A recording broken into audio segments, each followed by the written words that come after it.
Welcome back to the Political Chick. Yes, it's another Monday night. Thanks for joining us. We appreciate it.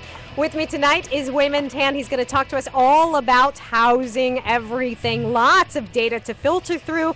Coming through at the end of May, what do these numbers mean? A lot of them not so hot. You've probably heard, oh, the housing market hasn't quite rebounded yet. We've got lots of ugly numbers out there and mortgage rates at record lows, lows that we haven't seen since the 1950s. Wayman Tan is here to talk to us and break down all these numbers. He is a partner in Castle Avenue Partners. If you want to look at his website, it's castle-avenue.com. Welcome to the Political Chick again. Thank you, Lisa. Thank you.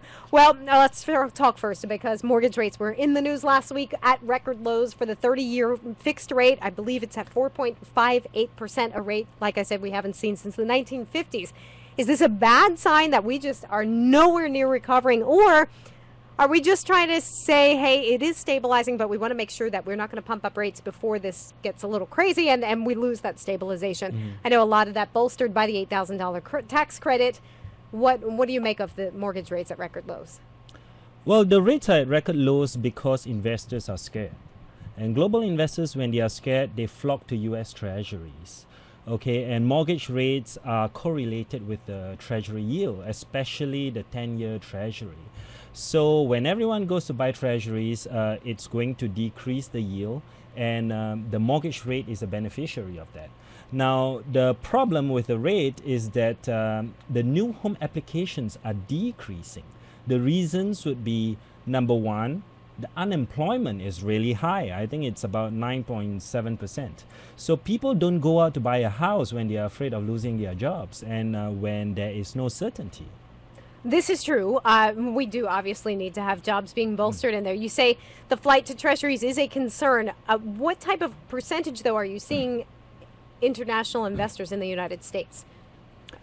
It's market specific, and for my market, which is Manhattan, there's not really a tracking system for this, but I think roughly it's probably 20%. Okay. For Manhattan, which would be high relative to US.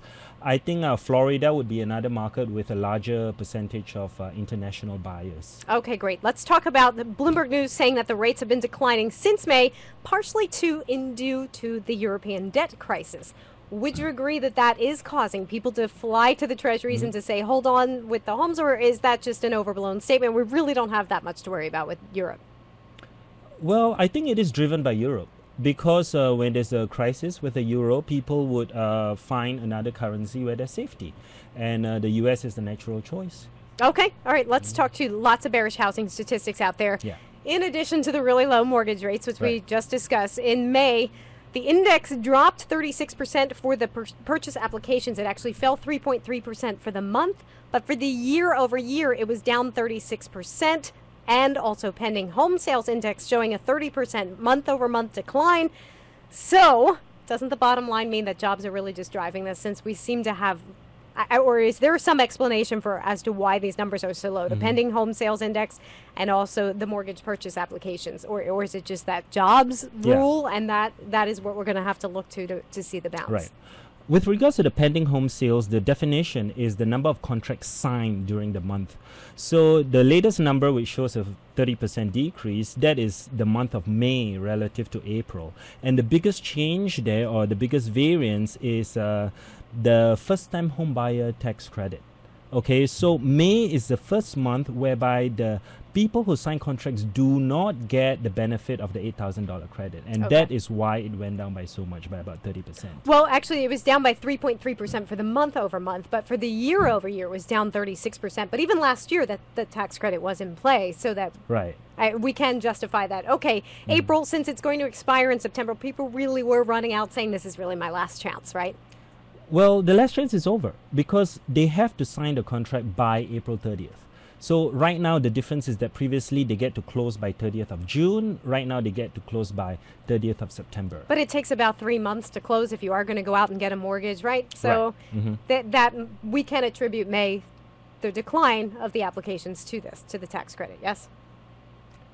Decline in the mortgage in the applications, yes, yeah.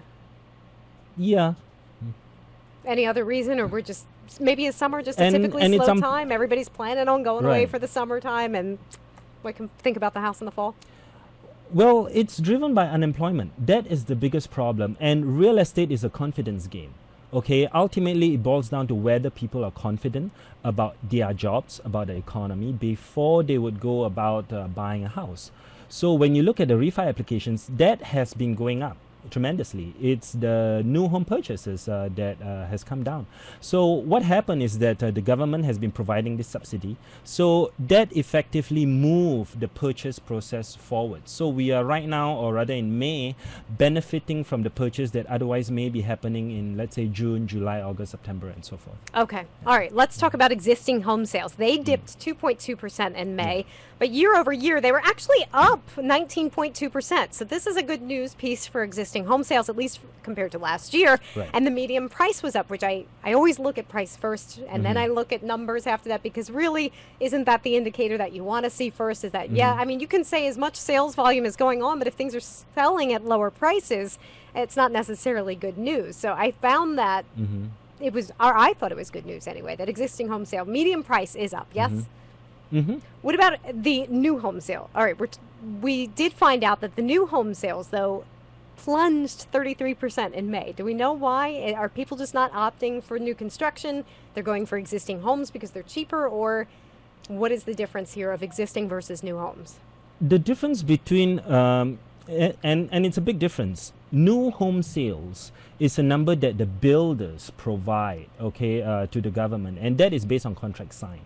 So that is a leading indicator, okay, and that would be a leading indicator because when someone signs a contract, they are going to create jobs. There's going to be more activity. Home Depot is going to make money because they are going to start building the granite kitchen, they are going to start buying the fridges, and so on and so forth. So the driver behind the 30% drop is just the tax credit. That is the only difference between April's number as well as May's number. Now, with regards to the existing home sales, that is different. That refers to the closed transactions. So that refers to the number of units that actually closed in the month of May. So they may have signed a contract in, let's say, March or in February, right? And the closed home sales or the existing home sales still benefit from the $8,000 tax credit. Okay. All right. So are you, as far as mortgages go, the rates being so low that they are, and the tax credit expiring, are you expecting the mortgage rates to stay very low for a while, or what is your prediction as far as when they might go back up? Well, the economy would have to pick up.